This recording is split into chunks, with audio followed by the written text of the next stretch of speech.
नमस्कार मित्र, मी गार्की. माझ्या शब्दनिरंतराच्या प्रवासात तुम्हा सर्वांचं मनापासून स्वागत.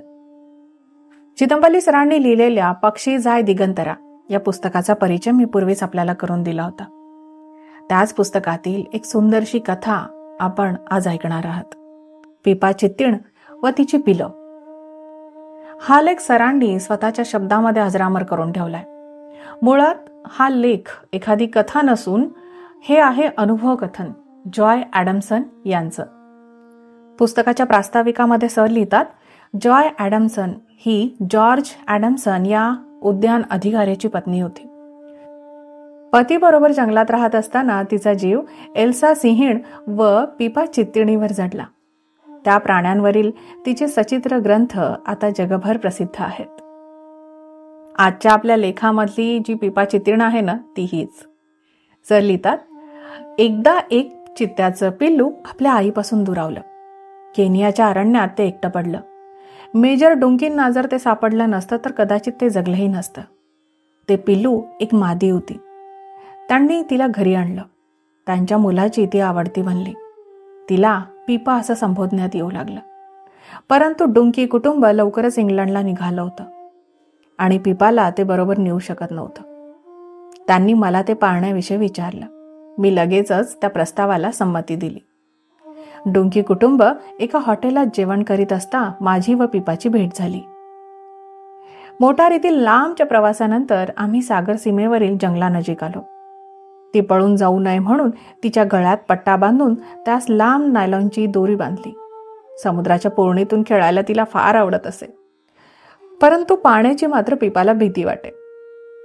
गवती कुरणे, खुरट्या झुडपांची माळराने यांच्यातून ती शिकारींचा मागोवा घेत भटके. इतर वेळी पिंजऱ्यामध्ये खेळे. जुने टायर ते तिचं फार आवडतं खेळणं होतं. आता ती मांसाळली होती. वन्य चित्ता म्हणून जगेल तरच ती खरोखर सुखी होणार होती.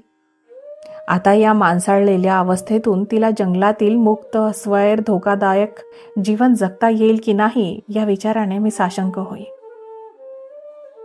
काही आठवडे गेले. मी व पिपा तिथे मेरू अभयारण्यात गेलो. आमचा तळ ठोकला. ही राहुटी आता तिचं घर होणार होतं. ती विशाल वृक्षांच्या फांद्यांवर उंच ठिकाणी जाऊन बसे. जॉर्ज अर्थात जॉर्ज ॲडमसन एकदा 12 मैलांवरच्या तळावरून तिला पाहायला आले. ती त्यांना विसरली नव्हती. आता ती जंगलात भटकणार नाही अशी खात्री झाली तेव्हा तिच्या गळ्यातला पट्टा व दोरी काढून टाकण्यात आली. नदी नाले ओलांडीत ती सुसाट धावू लागली. क्षणभर वाटलं ती आता कधीच परत येणार नाही. परंतु तिच्याविषयी मला आता आत्मविश्वास वाटत होता आणि खरोखरीच ती परत आमच्या राहुटीवर आली. एका झुडपाडून मी व चौकीदार तिची प्रतीक्षा करीत होतो. हर्षोल्लासाने मी तिला मांस खाऊ घातलं. नंतर ती फुटबॉलकडे वळली. फुटबॉलशी ती तासनतास खेळत राही. तिचा तो आवडता खेळच होता. कधी उंच वारुळावर, कधी प्रचंड अशा शिळेवर, तर कधी झाडावर उभी राहून ती आजूबाजूचं सूक्ष्म अवलोकन करी. अनेक महिने लोटले. पिपा स्वतंत्रपणे जगायला शिकली. सावज मारून कशी गुजराण करावी हे आताशा तिला माहिती झालं होतं. कधी कधी 3-3 दिवस ती माझ्याकडे फिरकायचीही नाही आणि एक दिवस ते गोड गुपित माझ्या नजरेला आलं. एका सुंदर रुबाबदार चित्त्याबरोबर प्रियाराधन करताना मला ती दिसली. मी मनातून आनंदले. तिला खऱ्या मुक्त वन्य जीवनाचा निधी सापडला होता, पण ती मला मात्र विसरू शकली नाही. एक दिवस अशीच पिपा आमच्या तळावर आली असता राहुटीत बिबट्याचं पिलू पाहताच ती आश्चर्यचकित झाली. त्या बिबट्यांच्या पिलाला आम्ही सारेच जण तागा म्हणून हाक मारित असो. पिपाप्रमाणे ते आईविना पोरक्या अवस्थेत माझ्या मित्राला सापडलं होतं. त्यानं ते पालन पोषणासाठी माझ्याजवळ सुपूर्द केलं. तागाविषयी तिची काय भावना असेल?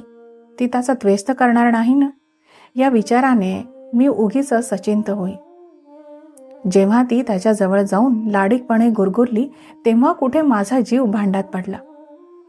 बिबट्यासाठी आम्ही खूप खेळणी आणली. सदान कदा ते खेळण्यात गर्क असे. पिंजऱ्याच्या जाळीवरची त्याची कसरत तर मोठी गमतीची असे.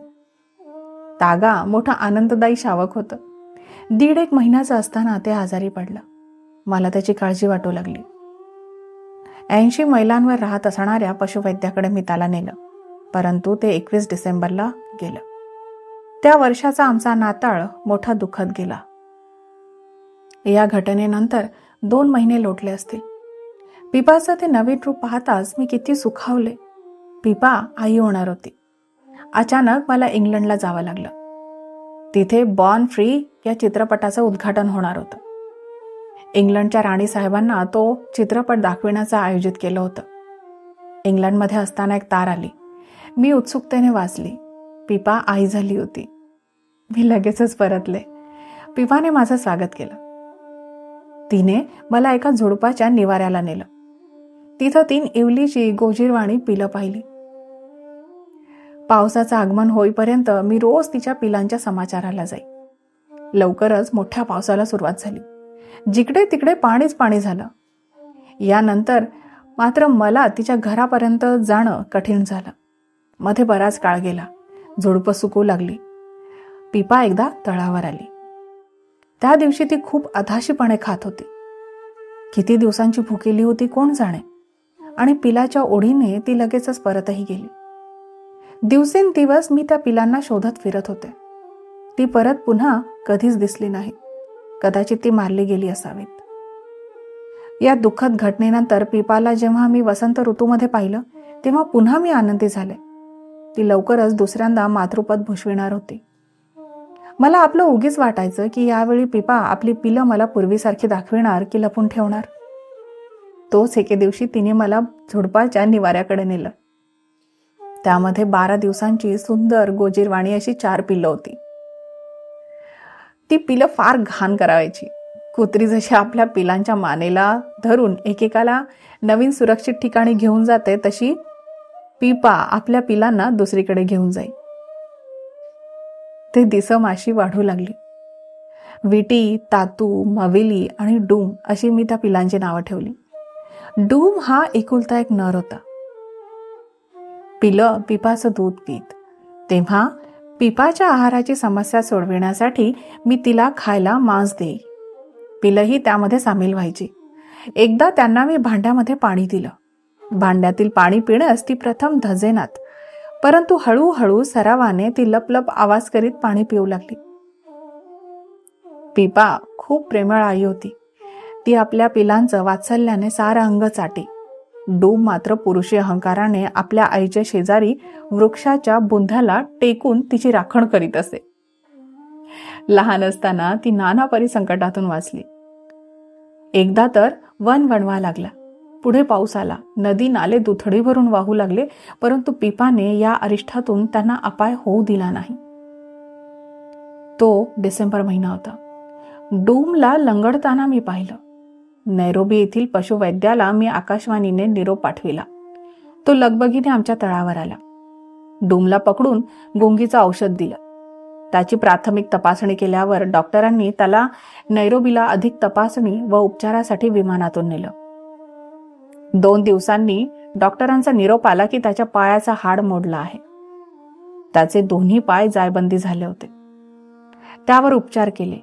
नैरोबीत त्यास धनुर्वाताचा झटका येऊन डूमचा दुःखद अंत झाल्याचं कळताच मला धक्काच बसला. तो तसा एकाएकी निघून गेल्यापासून पिपा व त्याच्या बहिणी उदास दिसायच्या. मबिली, तातू व विटी यांना पिपा योग्य वेळी झाडावर कसं चढावं हे शिकवू लागली. कधी ती तोल सांभाळून चढायची तर कधी खाली पडायची. आईप्रमाणेच वारुळ त्यांना अतिशय प्रिय होती. बहुरूपी व्यंगचित्र, भांडी, टोपली, दुधाचं भांड यांच्याबरोबर ती मजेत खेळायची. ही पिलं आता 6 महिन्यांची झाली असती. विटी जरा प्रकृतीने नरमच दिसू लागली. ती लंगडू लागली. डूम प्रमाणे तर तिने झाडावर हुंदडताना इजा तर करून घेतली नसेल ना. खरं म्हणजे चित्त्याची शरीर रचना पाहिली तर त्यांचं वृक्षावर चढणं स्वाभाविक नाही. जंगलानजीक असलेली विस्तीर्ण पठारं त्यांची आवडती वसतिस्थानं. हेच त्यांचं आहार आणि विहाराचं क्षेत्र. परंतु मानवाने आक्रमण करून त्यास जंगलामध्ये हुसकावून लावलं. तेव्हा तो झाडावर चढावयास शिकला. जंगलात आजूबाजूचं दिसणं कठीणच, परंतु सावजाचा मागोवा घेण्यासाठी त्यांना झाडावर चढावं लागे. परंतु खाली उतरताना मात्र त्यांच्या पायांना इजा होई. कित्येकदा पायाचा हाड मोडे. असं जायबंदी झालेलं नामी जनावर मृत्यूला बळी पडतं. म्हणूनच विटी लंगडताना पाहून मी मनातून चरकले. तिला पकडून तळावर न्यायचं असं ठरलं. याकरिता तिला उपाशी ठेवून मांसामध्ये गुंगीचं औषध घालून ते तिला खायला देणं गरजेचं होतं. त्याप्रमाणे तिने ते मांस खाताच तिला गुंगी आली. नैरोबीहून विमानाने आलेल्या डॉक्टरांनी आणि आम्ही तिला तळावर उपचारासाठी आणलं. डॉक्टरांच्या म्हणण्याप्रमाणे ती बरी व्हायला अवधी होता. परंतु त्या काळात पिंजऱ्यात ठेवून तिला फार श्रम होणार नाहीत याची काळजी घ्यायला सांगितलं. बिचाऱ्या विटीला पिंजऱ्यात कोंडली तशी ती रागावली व अस्वस्थपणे इकडून तिकडून फेऱ्या घालू लागली. विटी पूर्णपणे बरी झाली. पिंजऱ्यातून सोडताच ती कशी लांब लांब झेपा टाकीत आपल्या भावंडांना व आईला भेटायला उत्सुकतेने गेली. तो दिवस मला मोठा आनंदाचा वाटला. एका लहान जलाशयाच्या किनाऱ्यावरील वाळूवर ती माय लेकरं त्या दिवशी गेली. नाचत, बागडत, हुंदडत, एकमेकांशी पाठशिवणीचा खेळ खेळत, झुडपातून सावजाचा मागोवा घेत, उड्या मारीत तो दिवस कसा मजेत निघून गेला हे त्यांना सुद्धा कळलं नाही. अशा वेळी पिपा उंच वृक्षावरील फांदीवर बसून चोहूबाजूला टेहळणी करी. हळूहळू त्यांना ती शिकारीचे धडे देऊ लागली. ती घरी परतली की पार मरगळून जायची. कित्येकदा तर इतकी थकायची की वाटेतच ती पडून राहायची. एकदा ती मांसाच्या तुकड्यासाठी खेचाखिची करत होती. कधी कातड्यावरूनही त्यांची झोंबाझोंबी होई. पिपा व तिची पिलं तळावर पंधरवाड्यातून एखाद वेळा यायची.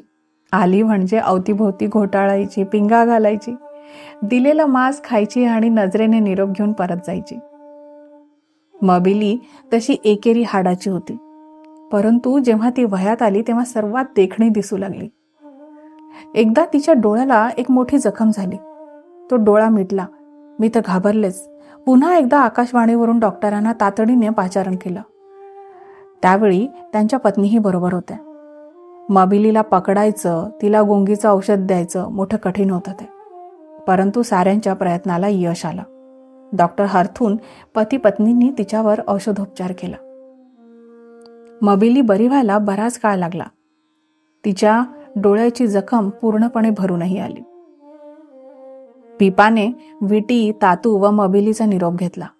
त्यांच्या आताशा फारच कमी गाठी भेटी होत. एके दिवशी पिपा परत माझ्याजवळ आली. तिने मला नेहमीप्रमाणे झुडपाच्या निवाऱ्याकडे खुणविलं.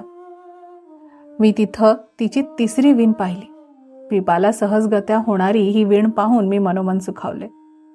अशा रीतीने तिचं स्वाभाविक पुनर्वसन झालं. बंदिवासामध्ये चित्ताचं समाधानकारक प्रजनन होत नाही. वन्य अवस्थेतही त्यांचा उत्तरोत्तर ऱ्हासच होत आहे. मला आशा आहे की वन्य चित्त्यांच्या सवयी व आचरणाचं निरीक्षण करून या नामशेष होणाऱ्या सुंदर प्राण्याला कसं वाचवावं एवढं जरी आपण यावरून शिकू शकलो तरी किती बरं होईल. मित्रहो, हे अनुभव कथन इथे संपतं. जॉय ॲडमसन यांचा हा समृद्ध अनुभव सरांच्या शब्दांमध्ये वाचणं म्हणजे खरंच पर्वणी. जॉय ॲडमसनवरती सरांनी एक स्वतंत्र लेखही लिहिला आहे. त्या लेखावर आधारित जो एक व्हिडिओ बनवला आहे त्याची लिंक मी डिस्क्रिप्शन बॉक्समध्ये टाकते. चला तर आता मी थांबते. आजचा लेख ज्या पुस्तकामध्ये आहे ते पुस्तक पक्षीजाय दिगंतरा. हे पुस्तक शब्दनिरंतराच्या ऑनलाईन बुक स्टोअरमध्ये उपलब्ध आहे. तुम्हाला जर हवं असेल तर बुक स्टोअरला भेट द्या, ज्याची लिंक मी डिस्क्रिप्शन बॉक्समध्ये टाकत आहे, आणि सहजपणे हे पुस्तक मागवून घ्या. आता मी थांबते. आपण लवकर भेटू एखाद्या छानशा पुस्तकासह किंवा एखाद्या छानशा अभ्यासपूर्ण लेखासह. तोपर्यंत आजच्या या लेखावर चिंतन करा आणि भरपूर वाचन करा. धन्यवाद.